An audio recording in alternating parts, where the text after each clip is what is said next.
ஒன்றிய மோடி அரசு புதிய மோட்டார் வாகன சட்டத்தை அமல்படுத்தி ஏழை எளிய தொழிலாளி வர்க்கம் சிறு குறு வாகனங்களை வைத்துக் கொண்டு ஓட்டக்கூடிய ஆட்டோ ஓட்டுநர், கார் ஓட்டுநர், வேன் ஓட்டுநர் மற்றும் பஸ் ஓட்டுநர்களை பாதிக்கக்கூடிய புதிய மோட்டார் வாகன சட்டத்தை ஒன்றிய மோடி அரசு கைவிட வேண்டும்.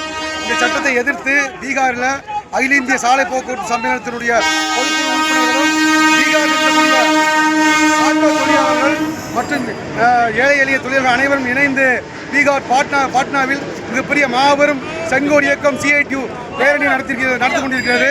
ஒன்றிய மோடி அரசு இந்த சட்டத்தால் டிரைவர்கள் சிறைக்கு செல்ல வேண்டிய லட்சக்கணக்கான அபராதம் செலுத்த வேண்டிய இந்த நிலைமையை ஒன்றிய மோடி அரசு செய்து கார்ப்பரேட் கம்பெனிகளுக்கு ஆதரவாக இந்த மோட்டார் தொழிலையை கார்ப்பரேட்டுகளுக்கு அர்ப்பணிப்பதற்காக ஒன்றிய மோடி அரசு இந்த சட்டத்தை கொண்டு வந்திருக்கிறது. இந்த சட்டத்தை தடுத்து நிறுத்த வேண்டும். அதற்கான பாட்னாவில் நடக்கக்கூடிய இந்த பேரணி மகத்தான பேரணி கிட்டத்தட்ட பாட்னா முக்கிய நகருக்குள் 5 கிலோமீட்டருக்கு மேலாக இந்த பேரணி தொடர்ச்சியாக நடைபெற்று வருகிறது. பீகார் பாட்னாவிலிருந்து CITU சங்கத்தினுடைய நிர்வாகிகள் அனைவரும் நன்றி, வணக்கம்.